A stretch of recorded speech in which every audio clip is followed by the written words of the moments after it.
খুবই পুষ্টিগুণে ভরপুর ব্রকলি এইভাবে রান্না করলে ভাত বা রুটি দুয়ের সাথে কিন্তু অসাধারণ লাগে খেতে।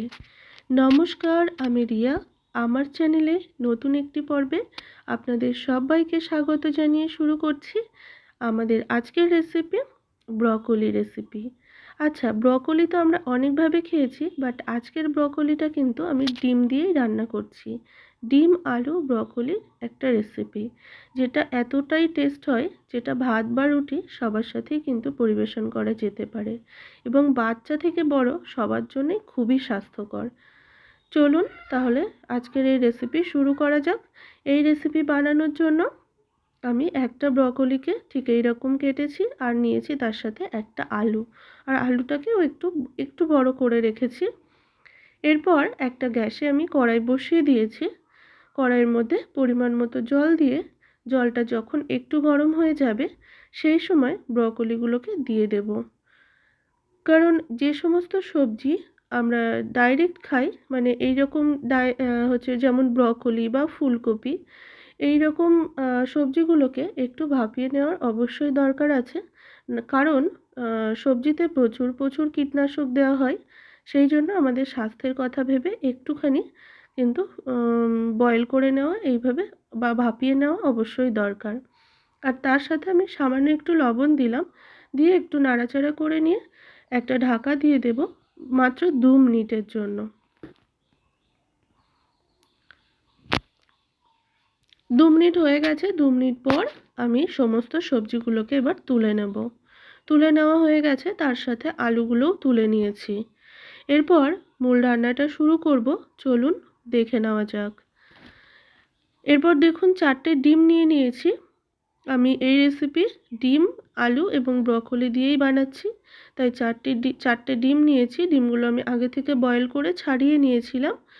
তো লবণ হলুদ মাখিয়ে নিলাম, আর কড়াইতে আমি পরিমাণ মতো এবার তেল দিয়ে দিলাম। প্রথমে ডিমগুলোকে একটু হালকা ভেজে নেব, তাহলে কিন্তু স্বাদটা ভালো হয়। আর তেলের মধ্যে সামান্য একটু লবণ দিলাম, তাতে কিন্তু অনেক সময় তেলটা যদি ঠান্ডাও থাকে তাহলে কিন্তু কড়াতে আটকাবে না, বা কোনো অসুবিধা হবে না ভাজা করতে। তাই সামান্য একটু লবণ দিয়ে আমি ডিমগুলোকে ভেজে নিলাম। ভেজে নিয়ে ডিমগুলোকে এবার আমি তুলে নিচ্ছি। আর আমি একটু চাকু বসিয়ে নিয়েছিলাম কিন্তু ডিমগুলোতে। এরপর কড়াইতে যে তেলটা ছিল সেই তেলের মধ্যে গোটা গরম মশলা এবং গোটা জিরে ফোড়নে দিয়ে দিলাম। ফোড়নটাকে আমি কয়েক সেকেন্ড একটু নাড়াচাড়া করে নিচ্ছি। তার সাথে দিয়ে দিলাম হচ্ছে একটা শুকনো লঙ্কা। কয়েক সেকেন্ডের জন্য একটু নাড়াচাড়া করে নিয়ে এর মধ্যে দিয়ে দিলাম হচ্ছে কুচানো পেঁয়াজ।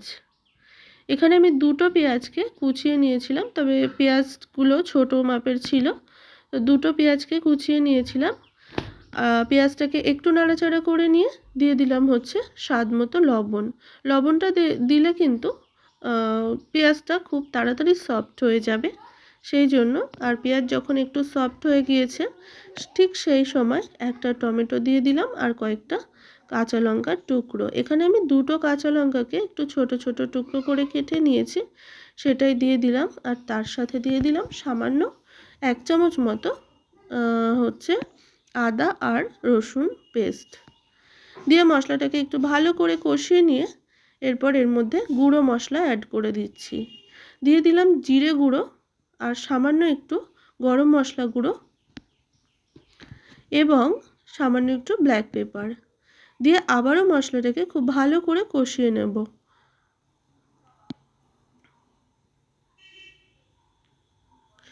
সামান্য একটু পরিমাণ মতো হলুদ গুঁড়ো দিয়ে দিলাম।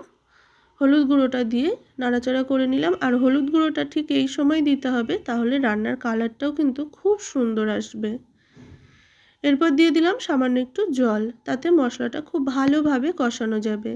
যে কোনো রান্নার ক্ষেত্রে মশলাটা যদি ভালোভাবে কষানো হয় তাহলে রান্নার স্বাদ কিন্তু খুব ভালো হয়। যখন মশলাটা খুব ভালো মতো কষানো হয়ে গেছে ঠিক সেই সময় 1 চামচ আমি টমেটো কেচাপ দিয়ে দিলাম। এতে কিন্তু স্বাদটা দ্বিগুণ বাড়িয়ে দেয় এই রেসিপির ক্ষেত্রে। খুব ভালো করে আমি আবারও একটু কষিয়ে নিলাম। কষিয়ে নিয়ে তারপর আলু এবং ব্রকলিটা অ্যাড করে দিলাম। আলু আর ব্রকলিটা দিয়ে 2 থেকে 3 মিনিট একটু গ্যাসের ফ্লেমটাকে মিডিয়ামে রেখে কষিয়ে নেব।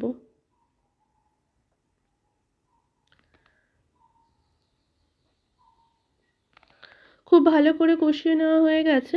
এরপর পরিমাণ মতো জল অ্যাড করে দিলাম। তবে জলটা খুব বেশি দেব না, যেহেতু ব্রকলি এবং আলুটাকে আগে থেকে ভাপিয়ে রেখেছিলাম। তো আলু এবং ব্রকলি কিন্তু অনেকটাই সিদ্ধ হয়ে গেছে, তাই সেই পরিমাণেই জলটা অ্যাড করেছি। খুব ভালো করে নাড়াচাড়া করে নিলাম। এরপর ঢাকা দিয়ে দেব। 2টো কাঁচা লঙ্কা দিয়ে দিলাম। আর এই কাঁচা লঙ্কাগুলো কিন্তু আস্তই কাঁচা লঙ্কা আমি দিয়ে দিলাম, মানে গোটা। যখন ফুটে উঠেছে সেই সময় ডিমগুলোকে অ্যাড করে দিলাম।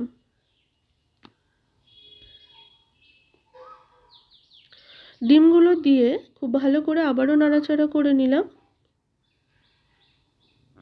এরপর একটা ঢাকা দিয়ে 4 থেকে 5 মিনিট হাই ফ্লেমে ফুটিয়ে নেব। 4 থেকে 5 মিনিট ফুটিয়ে নিয়েছি। আর ঠিক আমি এইরকম একটু ঝোল ঝোল রেখেছি।